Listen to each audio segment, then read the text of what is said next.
Em nenhum outro período da nossa história nós tivemos um número tão grande de jovens e crianças na escola. É cada vez maior o nosso interesse e nossas apostas na educação como uma alternativa para resolver os mais diferentes problemas da nossa sociedade. Estaremos prontos para lidar com a quebra de alguns paradigmas da nossa sociedade atual? Será que sabemos quanto custa uma educação de qualidade? Que mitos devemos superar para qualificar o debate em torno da área educacional? Eu acho que não tem alternativa para se propor um projeto de sociedade que não passa por prestigiar, valorizar e defender a escola pública. O Brasil não gasta pouco em educação, gasta mal. Eu acredito numa escola que saiba construir relações de confiança, saiba respeitar a divergência. Agora, essa escola precisa estar fortalecida. Nós temos uma revolução da memória atualmente em que qualquer suporte móvel, qualquer celular, torna você um gênio. Educação, tensões e tendências. Tema desta série do Café Filosófico. É comum a ideia de que a educação seria a solução para os problemas do mundo.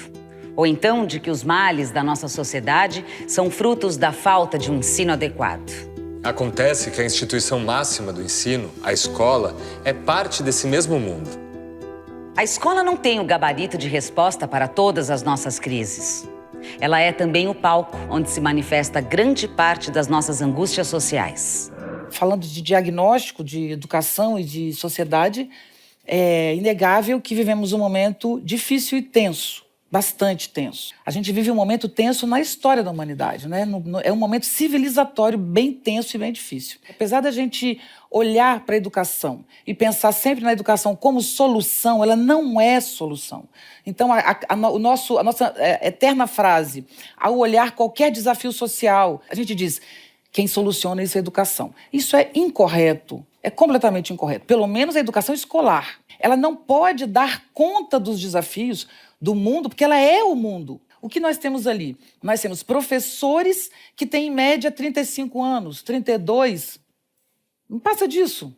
Né? Ou seja, nós temos uma geração ali que está em conflito pessoal, humano. Nós temos crianças, adolescentes nessa escola que são filhos de pais que têm 30 anos, 25 anos, 40 anos, né? Essas crianças também trazem todas as dificuldades do mundo.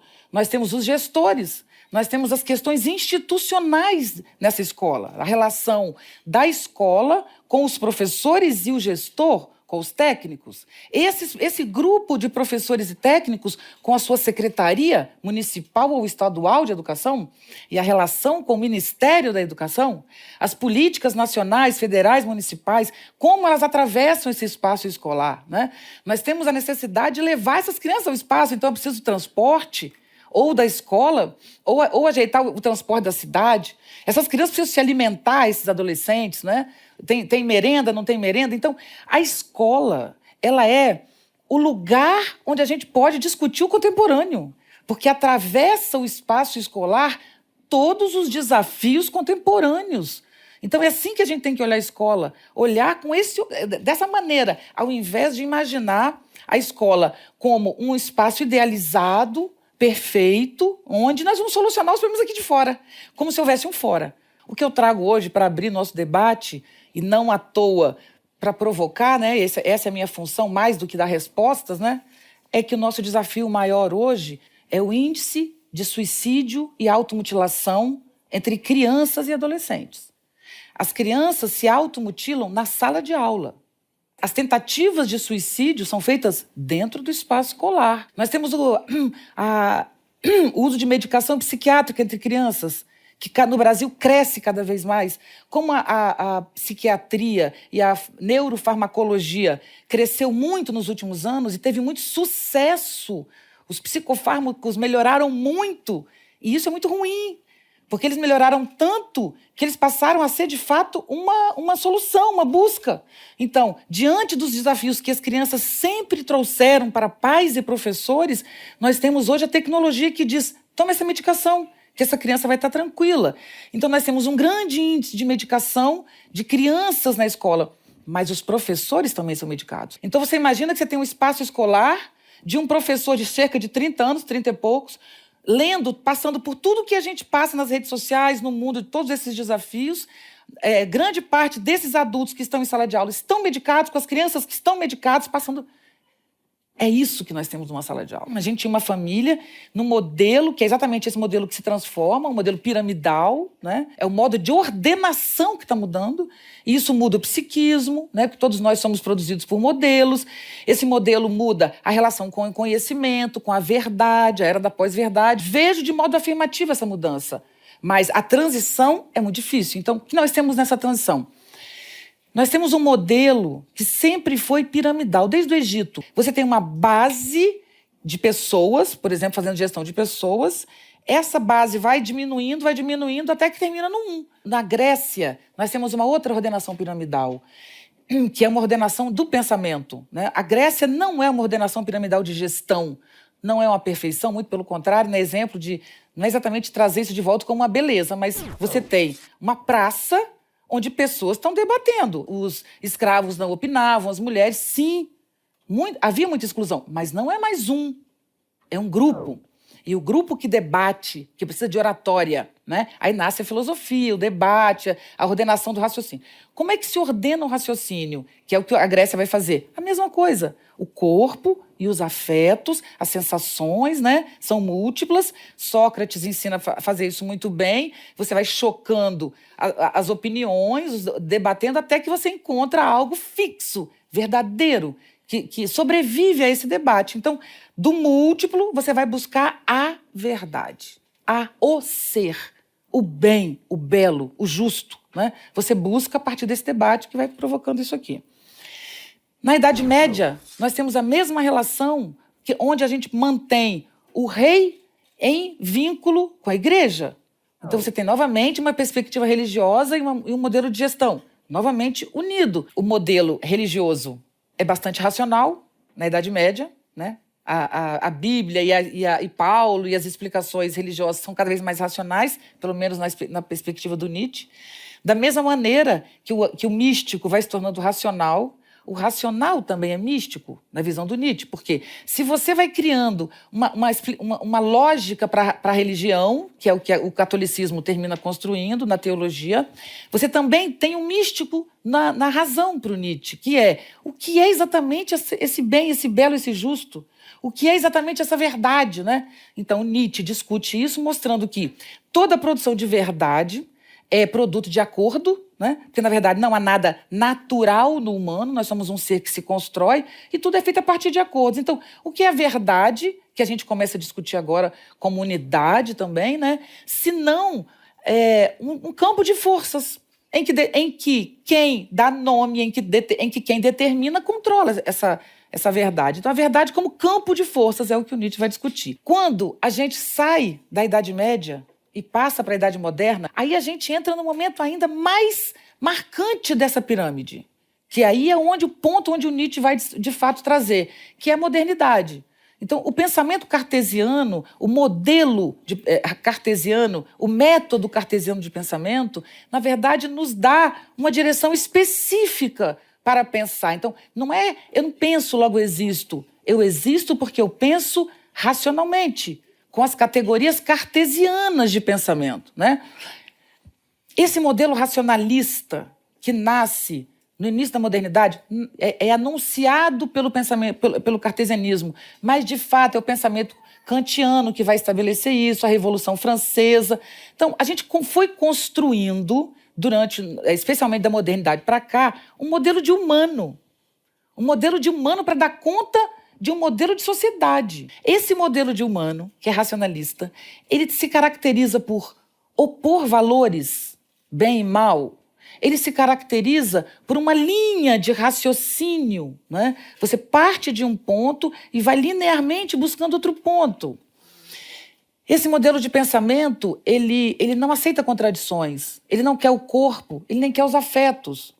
Porque, segundo Nietzsche, esse homem que surge, esse modelo que é construído pelo cartesianismo, ele existe para sustentar a ideia de verdade, que é um acordo estabelecido entre nós. Não existe uma verdade, um lugar para a gente achar a verdade, porque não existe nem humano para a gente encontrar. Se der um vento muito forte, não sobra um de nós.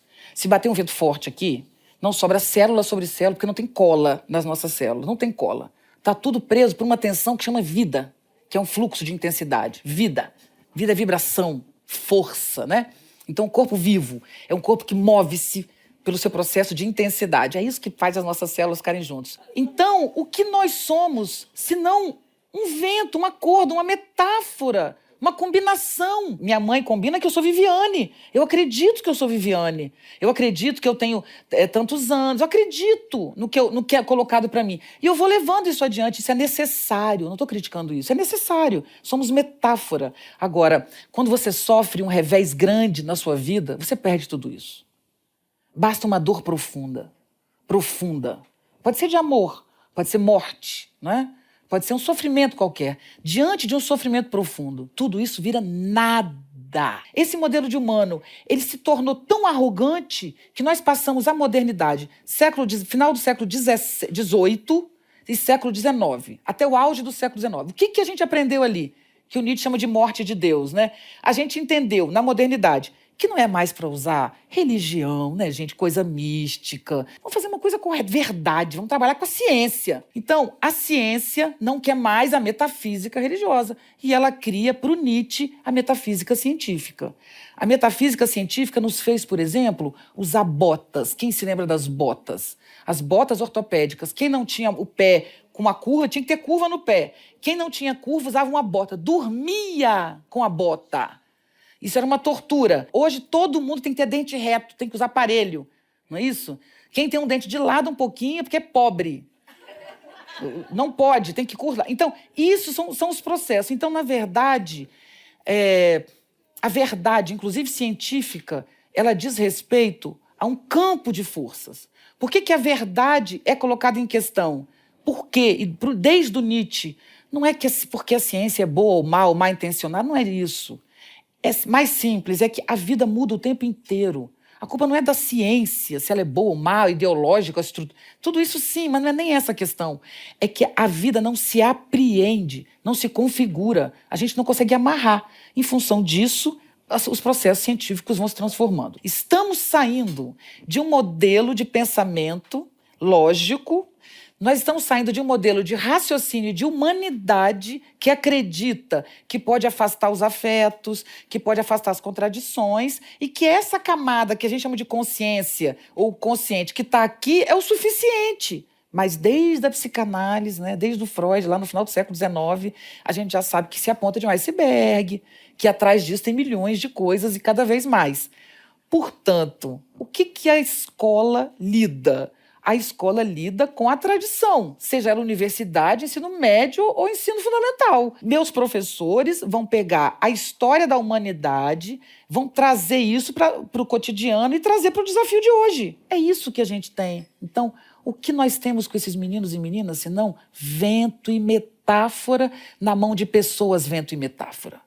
Isso é o que somos. Se a gente tiver a consciência dessa fragilidade, talvez a gente comece a conseguir caminhar. No próximo bloco. A gente fala muito mal da internet, isso é um absurdo, a internet não tem culpa de nada, muito pelo contrário. A internet é algo que pode nos permitir um mundo novo.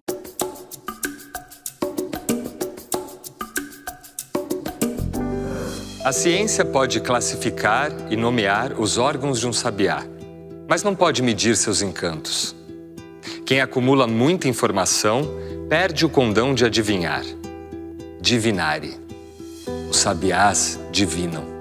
Nessa nossa era de tanta potência tecnológica, que tornou possível acessar a qualquer momento toda a informação que o conhecimento humano já produziu, que espaço sobra para o adivinhar? E que lugar ocupa o afeto no ato de ensinar, se agora aprendemos com as máquinas? Nós somos seres que passaram por algumas revoluções da memória. Esse momento final da sociedade em rede é marcado por uma revolução da memória. Nós temos algumas revoluções da memória. E isso marca diretamente a educação. Então, primeiro ponto.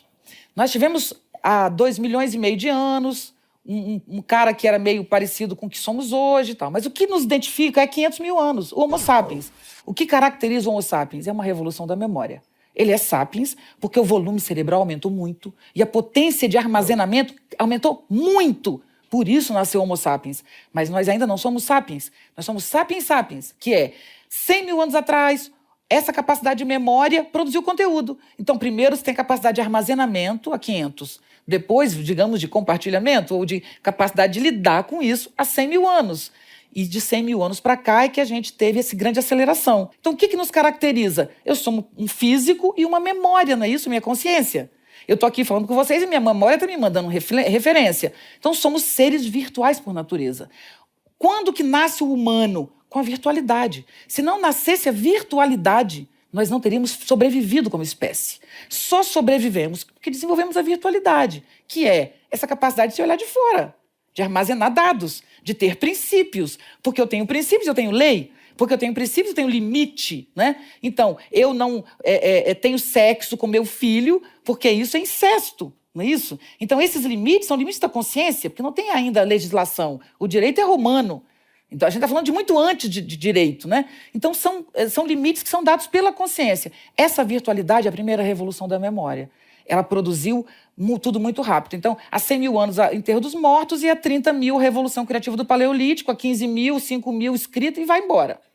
Segunda revolução da memória, que são os grandes saltos que a gente dá. Eu associo a segunda revolução da memória a compartilhamento do livro impresso, Gutenberg, que termina na Idade Média. Você pode publicar o que você quiser e distribuir para quem você quiser. Então, isso é uma revolução de compartilhamento de conteúdo inacreditável, tão forte que acabou com a Idade Média e permitiu a Idade Moderna, né? Não só por isso, por muitas razões, mas uma delas é exatamente a invasão de conteúdo que vai acontecer ali. Dessa revolução, a gente pode pular para a nuvem. A nossa nova revolução da memória, ela simplesmente conectou todas as pessoas que quiserem ao mesmo tempo agora, sem uma ordenação piramidal, sem um pai que decide. O que caracteriza a rede como estrutura, como modelo? Ela é marcada por nós e conexões, né? Nodos, pontos. Então você tem um ponto e uma conexão entre pontos. É só isso, pontos e conexões. Você, quando tem um ponto, você tem um endereço. E as pessoas conectam a você e você conecta essas pessoas. Você não pode dizer que isso é um sistema, porque um sistema implica interioridade e exterioridade, né? Qual é a exterioridade da rede para dizer que ela é um sistema? Não há exterioridade. Então, o que caracteriza a rede? A navegação, a conexão. Então, isso é completamente, como ordem, é completamente diferente da pirâmide. Quando a gente tem internet como estrutura, não como uso, é outra coisa. Estou falando como configuração de forças, base, né? Você tem um modelo de ordenação em que você pode ter 1 bilhão de pessoas ao mesmo tempo navegando, configurando, sem ter um pai. Então, você tem micro-ordens que se tangenciam. Nós aprendemos uma coisa nova e a gente não está sabendo usar. Nós aprendemos como ordenar muitas ordens. Isso é muito legal. Muitas ordens. Nós temos condição de conviver, de fazer a diferença conviver hoje. E não tínhamos antes das redes e da internet. Então, a internet surge no final do século XX, como consequência de um século em que o investimento em técnica foi predominante. O século XX. Medo do investimento humano, vocês sabem disso. Os capitalistas e os comunistas, igualmente, tinham medo de um discurso aberto, honesto. Né? Todo mundo tinha medo, porque quem era capitalista tinha medo de virar comunista. Mas os comunistas também não podiam abrir as portas. A gente viu acontecer isso no mundo inteiro, porque o discurso leva as pessoas para lugares muito distintos. Né? No final do século, entramos no século XXI, e essa é a nossa escola. Entramos no século XXI com uma capacidade técnica muito superior à nossa capacidade de lidar com ela. Então, a gente fala muito mal da internet, isso é um absurdo, a internet não tem culpa de nada, muito pelo contrário. A internet é algo que pode nos permitir um mundo novo. Se a gente tem alguma expectativa de futuro, é uma nova ordenação psíquica, novos modos de gestão públicas e privadas a partir da rede. Gestão em rede é uma gestão em que você faz com vários pontos e os pontos vão se tangenciando. Você não precisa ter uma hierarquia verticalizada. Exemplo, só um exemplo para vocês entenderem esse ponto. Por exemplo, uma um rapaz que trabalha na portaria de uma escola, se a gente é honesto, ele tem tanta importância contra a pedagoga, contra a gestora, contra os melhores ou piores professores da escola. Porque o problema hoje é violência contra si mesmo e contra os outros. Quem melhor conhece a escola é o rapaz da portaria. Se eu estou trabalhando com conteúdo, eu chamo a minha coordenadora pedagógica, mas se eu estou trabalhando com humanidade, ou seja, com relações humanas, o rapaz da portaria é tão importante quanto. As crianças na escola vivem uma falta afetiva imensa em relação às famílias. O professor não pode abraçar uma criança e chamar de tio. Não pode, eu concordo. Vem com a tia. Não. Mas a moça que serve o lanche pode. A moça que cuida da limpeza pode. Porque um abraço pode salvar a vida dessa criança. Porque ela não tem ninguém esperando por ela. Essas relações têm que se transformar. A escola precisa se transformar. Os desafios também nos obrigam a quebrar esse modelo hierárquico, né? Eu estou trazendo esse quadro civilizatório antes porque a escola não pode estar fora disso. Por que ninguém está falando que o suicídio de 10 a 14 anos aumentou 40% nos últimos 10 anos no Brasil? Por que a gente não diz que as nossas crianças estão se mutilando e se matando? Quanto menor a idade, maior o índice de suicídio. Não é que elas se matam mais, é que proporcionalmente tem crescido mais quanto menor é a idade. Então, o suicídio de jovens é a segunda razão de morte de jovens no mundo todo. Do Brasil é a terceira. A segunda é o homicídio de jovens negros nas periferias. Quer dizer, o homicídio de jovens é a segunda razão. Só que de 100, 90 são negros. Então, essa realidade não está na escola. Eu só estou tentando puxar vários pontos. Uma coisa não tem um ponto só. Não tem uma escola, né? Tem um campo de forças, essa escola. Se você olha, o crescimento da psicofarmacologia é inacreditável, o sucesso. Parabéns. No entanto, ela crescer medicou a sociedade. Então somos todos medicados agora, não posso sofrer. Então se o namorado termina, se o marido te abandona, a mulher te abandona, se você perde o emprego, você não está na pior sofrendo, entre o carpete e o taco. Não, estou deprimida. E aí, estando deprimida, eu me medico. E o sofrimento? Não existe mais? O sofrimento afirmativo, a grandeza do sofrimento. Não é o sofrimento e a capacidade de lidar com o sofrimento que nos dá dignidade. Alguém lembra dessa palavra? Alguém jovem usa essa palavra? Não, digno.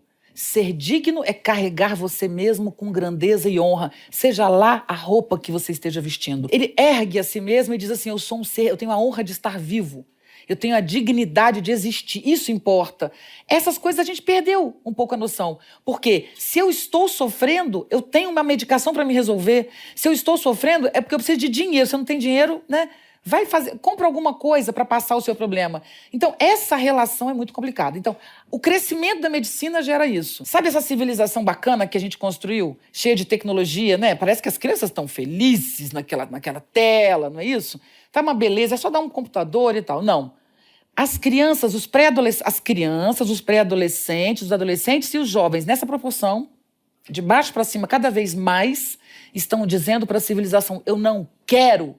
Muito obrigado. No próximo bloco. Nós temos novos alunos, nós temos novos professores, nós temos uma nova relação com os saberes.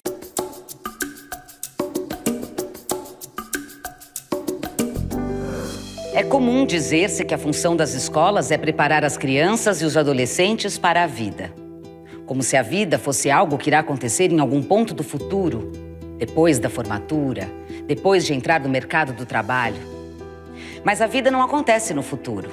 Ela só acontece no aqui e no agora. Viver é aprender. É nisso que está a excitação do viver. Caso contrário, a vida é um tédio insuportável. A aprendizagem só pode acontecer no espaço-tempo em que a vida está sendo vivida. Nos dias de hoje, o que uma escola deve querer ser? Nós temos uma revolução da memória atualmente em que qualquer suporte móvel, qualquer celular, torna você um gênio. Um gênio. É só saber ler bem. Não é qualquer um que sabe ler bem. Mas se você souber ler bem, significa interpretar em camadas. O Nietzsche diz que atrás de um ouvido tenho sempre outros ouvidos ainda. Então, você ouve, depois você ouve, até cansar. Aí você entendeu, mas você não pode ouvir uma vez só. Então, se você sabe ler, ouvir, se você tem coragem afetiva, porque pensar envolve coragem de enfrentar as diversas perspectivas sobre o seu tema. Quanto mais você aprende isso, mais livre você é do professor e da escola. Você tem como acessar diretamente. Então, a memória é um problema para o professor. Primeiro, não dá mais para a escola se sustentar na memória e mandar alguém decorar. Nada, absolutamente nada, você precisa decorar. Isso já é uma revolução. Além de não ter que decorar, o uso da memória fez com que a gente tivesse essa capacidade de memória, produzir o compartilhamento. Se produzir o compartilhamento na rede, quer dizer, a grande capacidade de memória nos libertou da nossa própria. Então, nós, ponto afirmativo, temos que desenvolver nós mesmos como raciocínio complexo. Por outro lado, isso produziu compartilhamento, a internet, não só armazenamento. E o compartilhamento fez o que o Michel Foucault chama de genealogia, que é aproximar saberes distintos num campo de força, certo? Então você tem, por exemplo, a guerra na Síria. Você tem, isso também é pensamento complexo, você tem um especialista numa dessas TVs que, né, falando sobre a Síria, não é? Então ele sabe tudo da Síria, ele estudou a Síria a vida inteira, sabe tudo da Síria. Então ele faz uma análise da guerra da Síria. E tem valor, apesar de... tem valor. Quem veio... outra informação, você tem uma menina, que vocês ouviram falar, que na guerra da Síria estava debaixo de um escombro e contando a guerra na Síria, não é? Inacreditável, porque esse senhor que está comentando na televisão, ele não tem esse saber. Mas essa menina tem outro. Mas ela só tem o dela, ela está lá na guerra. Ela não tem o saber total. Ela tem a carne, ela tem experiência, mas ela não está vendo todo. Então agora nós temos dois diferentes. Um de gabinete e a moça que está sentindo o corpo lá. Mas não é só isso. Nós temos, por exemplo, jovens que já moraram na Síria e não moram mais e que têm uma outra opinião, fazem um blog, não é isso? E nós temos... quem mais que pode falar? jornalistas, que todos os dias dão as notícias, não é isso? Então, hoje, a gente tem condição... um professor universitário, lá da Síria, né? Tá dando uma outra... O Michel Foucault, quando ele discute genealogia, ele está discutindo exatamente isso. Né? Ele está dizendo, a gente tem aqui um saber acadêmico colado com o outro. Ótimo, então, juntando esses saberes, a gente cria um campo de força sobre aquela realidade, muito mais próximo do que ela é. Quem tem a verdade? Ninguém. Ninguém. Nem o cara que é estudioso, nem a menina, nem o jornalista. É apenas o conflito de tudo isso que gera um caldo vivo, que é o conteúdo sobre aquele tema. Isso é a pós-verdade. Portanto, a nossa capacidade de compartilhamento gerou a crise da verdade. Não há verdade. Nunca teve. Mas agora ela se esfacela na nossa frente. As fake news são muito superiores aos que vocês estão imaginando. Vocês acham que fake news é aquele negocinho escandaloso, horroroso, que os mais espertos logo... Não. Fake news está de A a Z na sua vida. Num grau que você não tem ideia do que aquilo significa. Especialmente para a venda de produtos, não só de política. Manipulação de venda de produto. Criamos novas fronteiras para o conhecimento. O que é conhecer? É a menina da Síria? É o cara da universidade? Então, novas fronteiras para o conhecimento. Isso arrebentou, isso é muito difícil para a escola. Cria o aluno ativo. Não tem solução para o professor mais. Este aluno é ativo mesmo que ele não queira. O professor pode tentar fazer o que ele quiser. Por que o aluno é ativo? Porque enquanto eu estou falando, vocês vão consultar e vão dizer, sabe aquele índice que você falou? Não é isso não. Vocês podem me desfazer agora, eu acabar, levanta ela e fala assim, isso aí que você falou, isso é realidade, isso é fato, né? Então, os alunos são ativos. Então, a metodologia educacional, e aí vou apontar como eu vejo a coisa agora, né? As melhores experiências são as experiências de alunos que estudam por projetos de pesquisa. O centro da educação é o aluno e não o professor. Então, é uma educação feita não por conteúdos, mas por questões problematizadoras. Se é uma violência, se é qualquer questão que você lê no jornal, qualquer questão, que um aluno traga, a partir de projetos desenvolvidos, esses temas vão atravessar todos os professores que vão produzir essa relação. É uma nova relação, né? Nós temos novos alunos, nós temos novos professores, Nós temos uma nova relação com os saberes e estudar por projetos é a melhor maneira. Isso implica em desenvolver no aluno sua autonomia e sua responsabilidade, e isso pode começar desde os 6 anos de idade, dos 4 anos de idade, né? A autonomia dos 4 anos. Não se esqueçam que nós tínhamos em casa a mãe e os filhos, a mãe, o pai. Os avós, tudo meio por ali, mas era mais ou menos isso. Quando essa mulher saiu para trabalhar, o buraco que ficou era do tamanho do mundo. Mundo enorme. Só que ficou a avó e a tia solteirona. Mas a avó casou de novo. E a tia solteirona foi pra vida, foi se divertir. Quem tá com essa criança? Isso é bem sério. Sabe quem tá com essa criança? Ninguém. Ninguém. E você sabe o que acontece? Os pais trabalham de dia, o pai e a mãe, estudam à noite mestrado. Então, essa criança não tem ninguém. E quando a família chega, o pai e a mãe, enche ela de presente, coitada. Precisa de um apoio. Então, ela é mimada, completamente sem formação ética, porque formação ética a escola não tem condição de dar. Formação ética e moral, só a família faz isso, porque você abre mão da sua alegria em nome do outro por amor ou por ódio. Mas não porque a professora ensinou.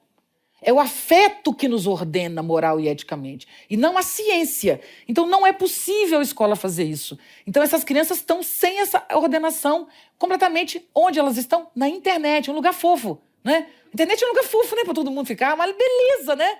Deep Web, não é? Uma coisa assim linda, em paz, uma tranquilidade. Então, essas crianças estão com essa formação. Então, o que a escola precisa fazer? Ajudar essas crianças a ganhar maturidade antes do que a gente estava acostumado a dar. As crianças têm que, desde muito cedo, elas precisam se defender, elas precisam pensar. Nós nunca quisemos que os filhos nossos pensassem, porque pensar dá trabalho. A gente quis criar os filhos sem pensar. Pai e mãe que cria filho pensando sabe o problema que dá depois. Então, hoje nós somos obrigados a criar os filhos pensando, se defendendo. A professora de escola diz, mas eu não posso discutir morte, não, com meus alunos. Viviane, eu não sou psicóloga. Eu falei, mas o psicólogo sabe de morte, por acaso? Ele estudou no livro e entendeu tudo, o que se faz. Então, abraçar, que uma criança se joga da janela e a escola continua dando aula no outro dia. Não pode parar. Por que não parou, eu perguntei.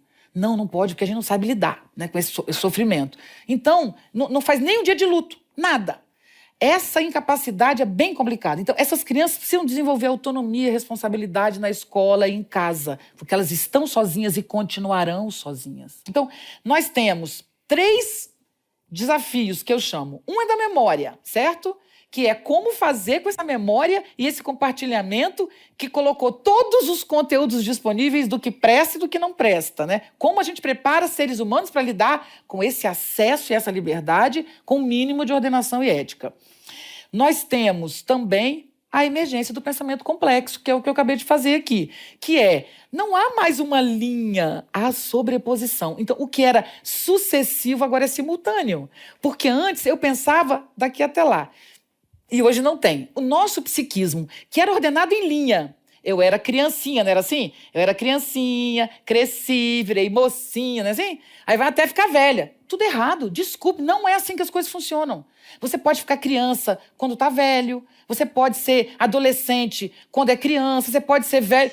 Desculpe, mas é verdade. De fato, essa linha é metafórica, não é real. O que o Nietzsche critica? Progresso e evolução. O retrocesso pode ser o impulso atrás para dar um passo de 20 à frente. Quem disse que o nosso passo vai demorar 20? Quem disse que o Brasil precisa de 20 anos para sair do buraco? É modelo antigo de raciocínio. Acorda, meu bem. Presta atenção. Tudo muda em uma semana. Não tem lógica, gente. Assim é que a coisa funciona. Isso é o pensamento complexo. Então, imagina o que é crianças com pensamento complexo, com professores com pensamento causal e linear. Certo? O currículo tem que ser por competências e não por conteúdo. O que é um currículo por competências? É o currículo que não diz o que você tem que aprender, diz onde você tem que chegar. Então, ao invés de eu dizer para ela que tem 10 anos de idade, ela precisa estudar esse ano, porque ela está na minha turma de crianças de 10. Ela tem que estudar o corpo humano, o cerebelo, o sistema respiratório, aquelas coisas lá. Ao invés disso, eu tenho que dizer, eu digo para ela, para o professor dela, eu sou professora, ao final deste ano, ela tem que ser capaz de conhecer o seu corpo, identificar os seus sistemas. Isso é o que eu falo para ela. Ela tem que chegar a este ponto. Então, o que eu quero dela? Eu quero que ela entenda o seu corpo. Eu não quero que ela tenha de cor o sistema digestivo. Porque ela pode ter de cor o sistema digestivo e não ser capaz de entender o seu corpo. Então, uma educação por competências é uma educação que diz onde a gente quer chegar. Então, não me importa o que você sabe, importa o que você faz com o que você sabe. Então, se você não foi à escola, mas foi capaz de chegar onde eu cheguei, eu te dou um título. Isso é a educação do futuro. Por isso, a escola pode ser desnecessária. Onde a escola é necessária? Inteligência, criatividade, que é fundamental no nosso mundo, só existe por troca. A escola é fundamental para ter debate intelectual. É fundamental o debate intelectual. É fundamental o outro te mostrar quanto você está errado. É maravilhoso uma escola. A gente pode aprender sozinho? Sim, pode. Pode. E nem é a escola. Mas a gente vai ficar burro, porque é necessário que o conhecimento seja atravessado pelo mundo, pelos outros, pelos afetos. Então a escola é um lugar lindo. Esse é o futuro da escola, o lugar de troca, de incentivo. Então, as crianças, desde pequenininha, elas vão desenvolver essa capacidade intelectual e elas vão aprender a ler, a educação do futuro, vão desenvolver método de pesquisa, filtragem de conteúdo, filtragem de dados, seleção. Isso é o que a gente vai aprender e a interpretar. Ao mesmo tempo, a escola vai receber essas crianças e vai trazer aquele mundo que cada uma delas traz e vai ter que fazer um caldeirão com esse mundo por meio da arte, por meio da criatividade, por meio da convivência e da alegria. Pensamento complexo, sem decoreba, a partir de questões transversais, o mundo invadindo a escola, essas crianças indo estudar para a rua, não só para aprender a rua, mas para a rua ter criança, porque a gente tem no Brasil com a mania de achar que a rua é violenta, as crianças têm que estar presas, né? Então escola é presídio, não é exatamente um spa, a criança está lá, está protegida. Não está, e não é essa a função da escola. E por último, que é o terceiro, que o primeiro é memória, o segundo é pensamento complexo, e o terceiro, que é o pior, que a maior função, é a função 1 da escola, é fazer com que essas crianças não queiram morrer. É retornar. Porque se a gente está querendo morrer, não é porque o mundo é uma porcaria, porque o mundo sempre foi uma porcaria. Quando é que teve paz? Não dá pra gente dizer que a saúde da população é proporcional ao que a sociedade produz. Não. O mundo sempre foi conflitante. A novidade nossa é a exaustão do humano. Nós é que falimos. Nós falimos como humano. A gente, quando tem uma dificuldade, a gente quer resolver pela tecnologia. Quando a gente está sofrendo, a gente sempre acha que é falta de dinheiro. Porque não estou tão bela. Para estar bela, eu tinha que ter ido ao salão, tinha que ter feito uma plástica. Então, ao invés de viver, eu quero fotografar minha vida e publicar. Mas isso não é culpa da internet, porque a gente fazia isso antes da internet. A gente sempre contou uma vida que não tinha, né? Porque a gente sempre viveu de aparência. Se a gente passar por esse período que a gente está passando dignamente, nós vamos necessariamente construir uma sociedade mais alegre, mais capaz de lidar com os desafios cotidianos, mais vinculada aos gestos mínimos de um cafezinho na rua, retomando aquela coisa. A internet continuará sempre ótima. Se atrás da tela tiver uma pessoa, não há nada problema com a tela. Olha o que eu estou dizendo. Se atrás de uma tela tem alguém, não há nenhum problema em você estar atrás da tela. O problema é que atrás da tela não está tendo ninguém. É um número. Então não precisa abandonar a internet, obrigar as crianças a não usar. É só recuperar o corpo, a presença. Então, o caminho da escola é a arte, mas não é a arte dos artistas, é a cultura. A escola todo dia tem que ter um conflito. Se ela não tem, a gente tem que inventar. As crianças têm que se mover. Não dá para botar uma pessoa sentada passivamente, mas não tem como. Esse é o nosso grande desafio. No próximo bloco. Eu peço a vocês para parar de dizer que a educação no Brasil é horrorosa, é péssima, porque isso desmotiva quem está lá lutando para fazer essa coisa adiante. Nós já andamos muito.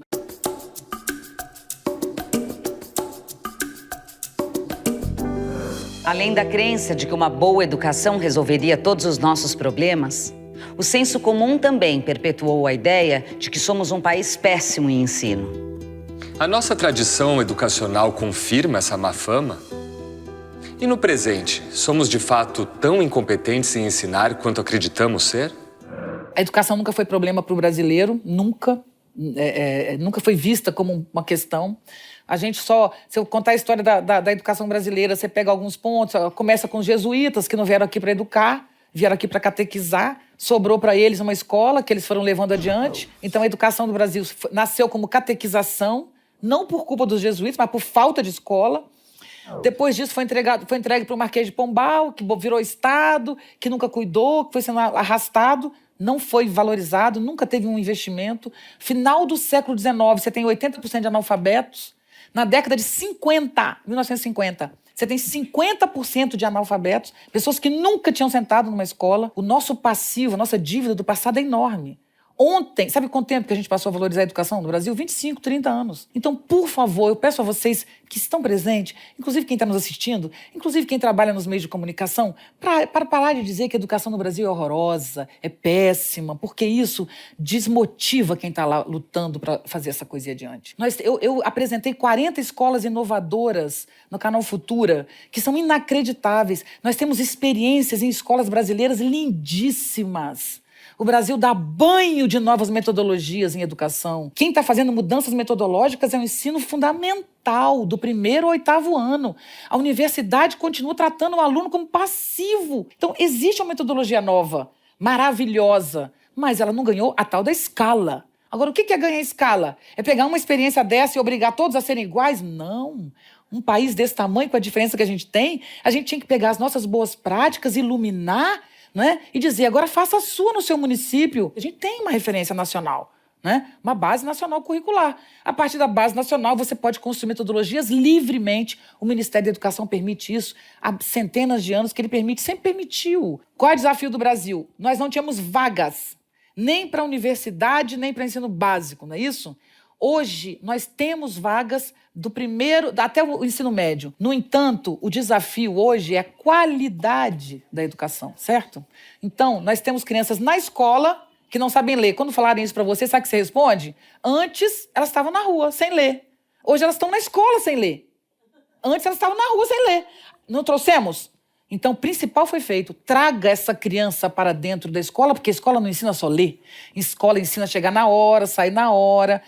Portanto, o nosso discurso tem que ser afirmativo, nós temos que ajudar os professores a levar isso adiante, nós temos que chamar os universitários, movimento estudantil, professores universitários, a puxar essa transformação da autonomia maior da própria universidade e seguir isso, porque fazer o que a gente está fazendo é uma covardia. Eu estou no município e vejo, estou lá no município, no interior da Paraíba, aí tem lá uma matéria, estou na televisão, e a educação é uma vergonha, a educação é um horror. Só fala isso quem não conhece, quem não sabe da luta dos nossos professores para pagar 200, 300 anos de abandono. Foi como a gente chegou até aqui.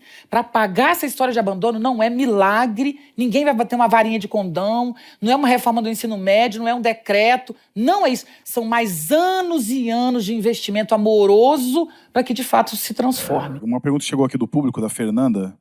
Ela diz assim, Viviane, em uma de suas frases, você comentou que o debate intelectual na escola é uma das situações mais enriquecedoras que existe. Dentro dessa discussão, o que você acha da escola sem partido, se é um retrocesso? Gente, olha só, isso é importante falar sobre isso, muito importante. Eu já falei algumas vezes, mas isso, infelizmente, ainda predomina, né? Não existe escola com partido, não, gente, para ter 100, entendeu? A escola tem política, felizmente, né, gente? Uma escola sem política não existe, gente. Tem que ter política na escola. Se tivesse política na escola, a gente não teria esse horror de classe dirigente que a gente tem, né? Então, política é o tema mais importante no debate da escola. Agora, não dá para ser partidário na escola, certo? Então, quando a política está descampando para um lado partidário, isso infelizmente acontece, especialmente gestoras, diretoras, indicadas, né? Elas têm que fazer campanha para quem a colocou ali, não é nem o que elas querem. Então, existe sim uma manipulação de voto, de tal. Agora, isso é uma coisa que pontualmente você resolve. Estão puxando para um partido, não é isso. Agora, por favor, não vamos tirar política. É isso que esse grupo que fala educação sem partido, ele não está falando de partido, ele está falando sem política. Quem defende uma escola sem política está defendendo cordeirinho, Está defendendo o que o Nietzsche chama de rebanho, sabe? Todo mundo dizendo sim, senhor e sim, senhora. Não! A escola tem que ter debate, a escola tem que ter conflito. Quando o conflito é explícito, a escola não é violenta. Uma escola violenta é uma escola onde os conflitos não são explicitados. Então, o que é muito presente hoje no mundo? A questão de diversidade de gênero, gente. Isso é um fato. O que você lá atrás pensa, o que você pensa, isso é um assunto. Vocês, cada um de nós, a gente pensa o que quiser, a gente é livre. A gente pensa o que quiser, favor, contra, mais ou menos, não interessa. Você pode criar os seus filhos do jeito que você acha melhor. Você tem esse direito. Agora, você não pode julgar as diferenças que a gente está vivendo no mundo hoje como sendo doença. Isso é um absurdo. A maior incidência de suicídio de crianças hoje no Brasil são crianças transgênero. Aí você diz, o que é uma criança transgênero? Eu não vou discutir clinicamente, isso não interessa. Eu só digo para vocês o seguinte. Sabe quando você tinha mãe e pai em casa? Você tinha menino e menina bem polarizado. Porque a mãe ensina e o pai. Então há um treino, vamos combinar. Eu fui treinada para ser menina. Entende? Fui treinada. E aprendi. E que bom, gostei de aprender, adorei, tá ótimo. Diminuiu meus conflitos, porque eu entrei numa caixa e estou bem com a minha caixa. Né? Um batonzinho. Agora, se você é criado sozinho, sem pai nem mãe, na internet, você vai vagar para qualquer referência que você quiser. Então, as crianças hoje têm todo tipo de diferença entre homem e mulher de gênero. Isso nunca mais vai voltar atrás, gente. Isso não vai voltar, nunca mais vai voltar para a caixa. Nunca mais a gente vai ter meninos e meninas opostos, separados, e no meio uma coisa meio misturada, não é isso que a gente tinha? Não. Isso é um fato, é uma mudança constitutiva na nossa sociedade, né? E é exatamente isso que leva. Então, uma criança que não sabe exatamente onde ela se coloca, não na sua sexualidade, na sua identidade de gênero, isso para esta criança é um sofrimento enorme, mesmo que a mãe aceite. Ah, porque a família não aceitou. Não! Eu conheço casos e acompanho em que os pais acompanham com amor aquilo ali, não estão colocando essa criança na parede, mas essa criança tenta suicídio. Então não é porque o pai está contra ou está a favor. Nós vivemos uma mudança no humano, gente, muito grande. Em níveis muito variados. Então precisamos aceitar essas crianças e afirmar essas crianças, apoiá-las, não é isso? O que você vai fazer? A culpa é delas? Como a culpa eterna é da juventude, né? Tudo que dá errado é culpa da juventude. A culpa não é nossa, não. Os cinquentões que deixaram o legado, né? Os jovens é que são despreparados, né? Os jovens não leem. Não, professor, é você que não está dando uma aula bacana. Talvez seja isso. Desculpa, não sei se eu respondi. Qual foi a pergunta mesmo? Não precisa nem responder, né, gente? É ridículo, é um movimento horroroso, de direita, medonho, desculpe, isso é horroroso. Horroroso. Tem vergonha desse movimento, tenho vergonha. Mas também não acho que professor tem que manipular politicamente aluno. Agora, os alunos que se defendam, por favor. Não precisa ter uma lei para proteger os alunos que se defendam em sala de aula, eles não são capazes de ir contra um professor que está dirigindo muito para um lado ou para o outro. Vamos dar a esses meninos o direito, né? E não uma lei que impeça a política em sala de aula. Retrocesso, horroroso. Um último pedido, na verdade, que é que poema seu você poderia ler sobre o tema de hoje. Há um lugar onde chegar. Um estado, uma postura onde tudo se completa. Há, sim, um lugar, uma alegria, onde não há mais letra, tudo são mãos que se dão e não birra. Há um ponto de fusão, onde tudo se abraça e já não há mais frio na alma, apenas o calor do sagrado e do amor a aderir o que separa. Mais reflexões no site e Facebook do Instituto CPFL e no canal do Café Filosófico no YouTube. Nós somos manipulados cotidianamente ao pior. Nós somos lançados cotidianamente ao inferno. Quanto mais estamos no inferno e tristes, mais manipulados somos. Por isso, eu estou fazendo uma campanha pelo valor da vida. Fazer política hoje é voltar a viver, é produzir alegria. Você quer vencer a dominação? Seja alegre. Felicidade é uma idealidade, mas ser alegre, potente e bem disposto, sim, isso é fazer política.